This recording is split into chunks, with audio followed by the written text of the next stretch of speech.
Hey, it's Katie from Simply Clean Meals, and I have another strategy to help you manage your sugar cravings from the inside out so that you can just feel amazing and start to feel really comfortable in your own skin. So today's strategy has nothing to do with food, and it is a total game changer. I have a client who had a really hard time kind of passing by the candy bowl at work.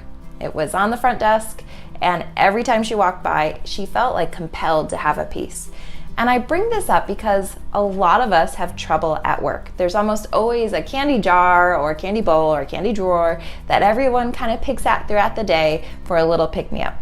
But maybe you're at home and you have your little pick-me-up. You've got your graham crackers and your candy that you kind of turn to when the day is getting stressful.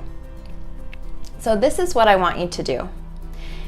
In that moment, when you're reaching for that candy and you're not really even sure why you're reaching for it, I want you to pause.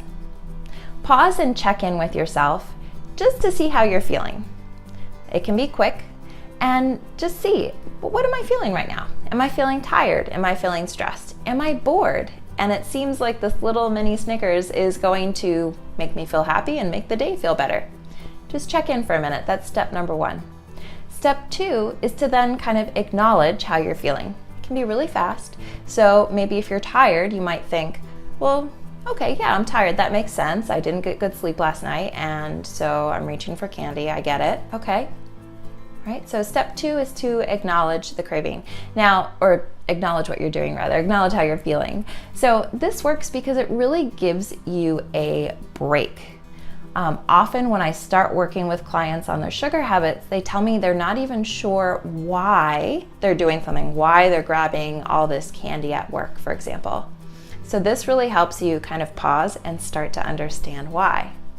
And then the third step is to then decide. So you can ask yourself, this is really helpful, how do I want to feel?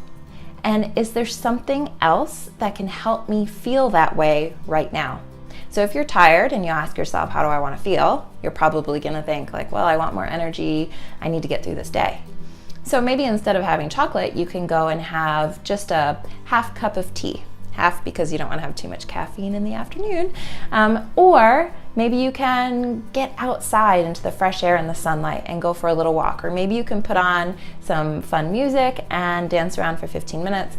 Whatever, but just check in with yourself and ask, is there something else I can do to really shift my energy and feel the way that I want to feel? Now, sometimes you're gonna go for the candy or the brownie or whatever it is. You're gonna go for it, and that's totally fine.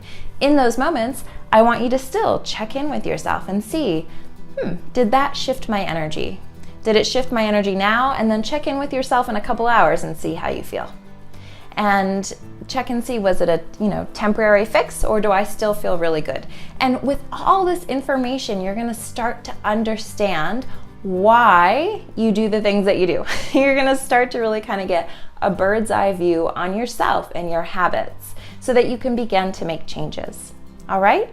So I want you to stay tuned in. And if you're feeling like you really want to get a handle on your sugar cravings, then check out my program, End Cravings Now. We'll work together to identify your personal sugar habits, and we'll come up with the right strategies to help you get to a place where sugar exists, it's there in your life, but you're not compelled to have it. You can control your cravings for sugar.